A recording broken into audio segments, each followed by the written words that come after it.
Hoy en Ahora TV nos encontramos con María Laura Méndez. Ella es doctora en educación, es también antropóloga. ¿Cómo le va? Bien, ¿cómo estás? Muy bien. Muchas gracias por venir. Al contrario, gracias por la invitación, por la posibilidad de hablar algunas cosas. Se cumplen 525 años en este 2017 de la conquista de América. Muchos la siguen llamando descubrimiento. Y eso tiene que ver sobre todo, y lo digo a título personal, de cómo pudimos aprender o cómo nos enseñaron ese hecho histórico tan relevante para la historia de la humanidad. ¿Por qué nos enseñaron mal la historia? Bueno, la historia siempre se la enseña desde alguna perspectiva, ¿no? No nos enseñaron ni bien ni mal, nos enseñaron una perspectiva de la historia, que es la perspectiva de la historia que hoy tenemos que revisar. Y pensar que hay muchas perspectivas de historia. La primera cuestión es suponer que no puede haber jamás una sola historia, sino muchas historias. Vuelvo a repetir, de acuerdo al punto de vista. Hoy podríamos decir, en esa deconstrucción de esa historia que nos enseñaron, que en vez de descubrimiento podríamos llamarla cubrimiento. Lo llama así un filósofo argentino que se llama Enrique Dussel y que lo llama justamente el cubrimiento de América, porque lo que se hizo fue cubrir la América. Incluso hasta algunos casos se cubrieron monumentos religiosos o monumentos tecnológicos como Machu Picchu, por ejemplo, y algunos similares que hay en el Perú, digo como ejemplo, ¿no? Que es un real cubrimiento de todo lo que ocurrió, de todo lo que ocurría en ese mundo riquísimo que era el mundo americano, como era el mundo riquísimo, el mundo africano y por supuesto el mundo asiático, que corrieron otros destinos distintos, pero que de alguna manera fueron capturados en esa misma operación de llamada conquista. Entonces, hoy creo que tenemos una obligación ética de revisarla, sabiendo, por supuesto, que esa revisión también tiene una perspectiva, ¿no? Que lo que a nosotros nos enseñaron fue una sola perspectiva de la historia, entendiendo que esa era la historia y que era la historia universal. La primera cuestión que tenemos que pensar hoy es que no hay historia universal, imposible, nunca podría haber una historia universal. Puede haber muchísimas historias, vuelvo a repetirlo, y dependerá desde qué perspectiva la miramos. ¿Y cuándo usted personalmente fue consciente de esto? ¿Cómo se lo enseñaron a usted en la escuela? No, mira, yo te tengo que decir una anécdota más personal. A mí me lo enseñaron igual que te lo enseñaron a vos, o peor, tal vez. No creo que peor, yo creo que igual. Pero mi padre era paraguayo y siempre me contó otra historia. O sea que nunca acepté la historia que me contaban, incluso la discutía y me contó otra historia. Tuve la suerte de tener otra visión.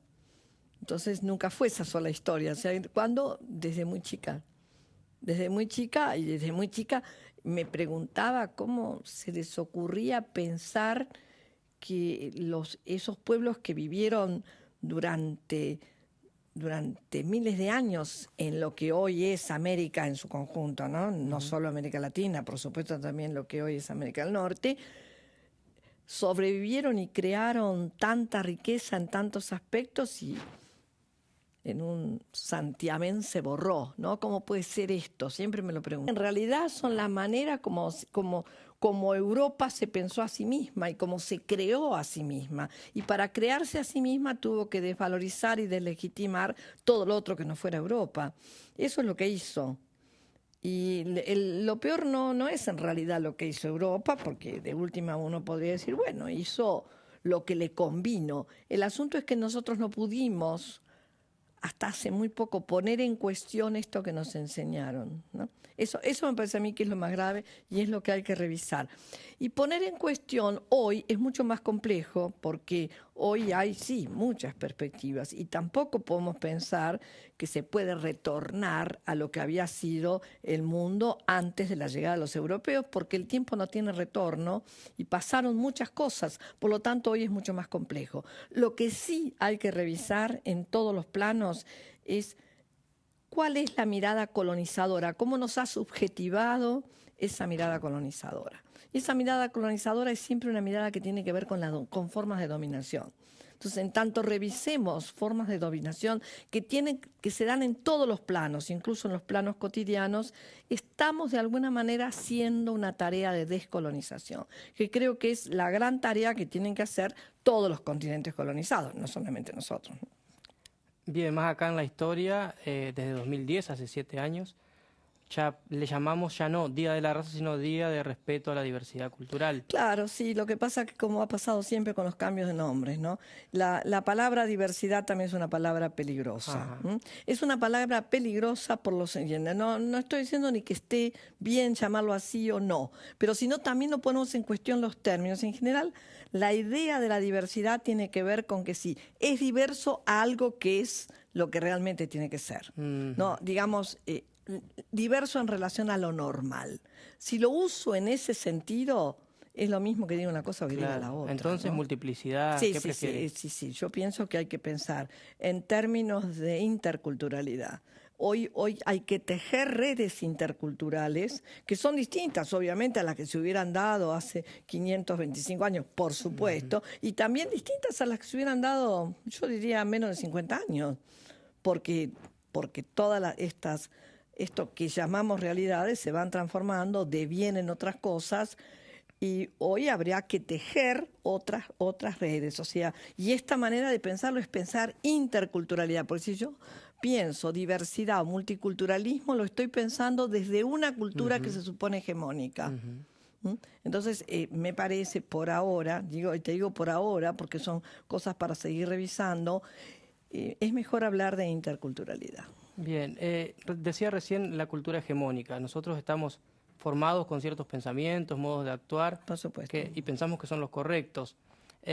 Diversidad cultural, multiplicidad cultural, como querramos llamarle, a cualquier costo, el respeto de eso a cualquier costo. Nosotros hablábamos recién fuera de aire de, qué sé yo, se infringen ciertos derechos humanos, nosotros lo llamamos derechos humanos o derechos de las mujeres, por ejemplo, en otras culturas. Sí, pero habrá que revisar también si esto de lo que llamamos derechos humanos no son los derechos de los blancos normales, ¿no? En muchos casos lo son, ¿no? Entonces, bueno, hay que revisarlo también. O sea, me parece que hay que revisar en el sentido de la posibilidad. Es muy difícil, nos cuesta mucho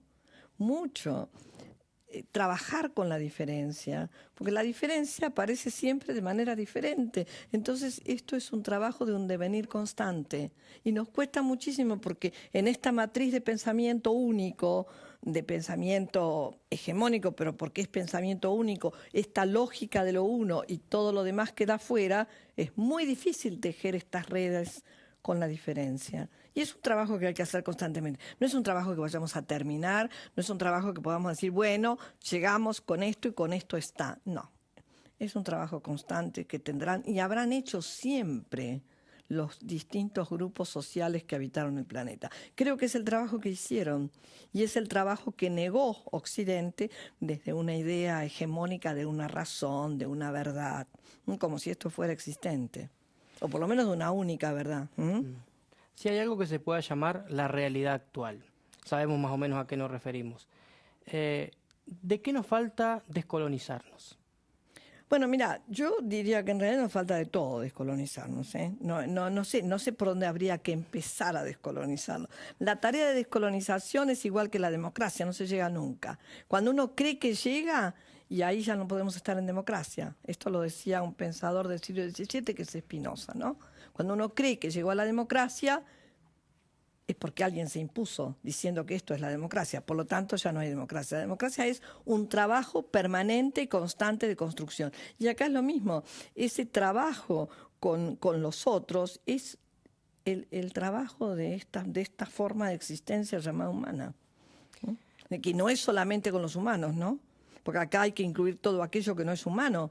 Hay que incluir todas las formas de vida que están en la Tierra, que tampoco esta razón supo respetar, al contrario. Todo lo contrario. Todo lo contrario. Bueno, entonces me parece que hay que volver a revisar, incluida todos los objetos que hemos creado. O sea, nada de esto puede escapar a esta manera de tejer otras redes. Supongo que, si no me corregirá, deberá tener una opinión formada sobre la desaparición de Santiago Maldonado. Sí, tengo una opinión formada sobre todos los que han desaparecido. Me parece que hay que hacer exactamente la misma lucha contra todos los desaparecidos. Creo que en democracia no puede desaparecer nadie. Y han desaparecido unos cuantos. ¿Usted piensa que hay un uso político partidario?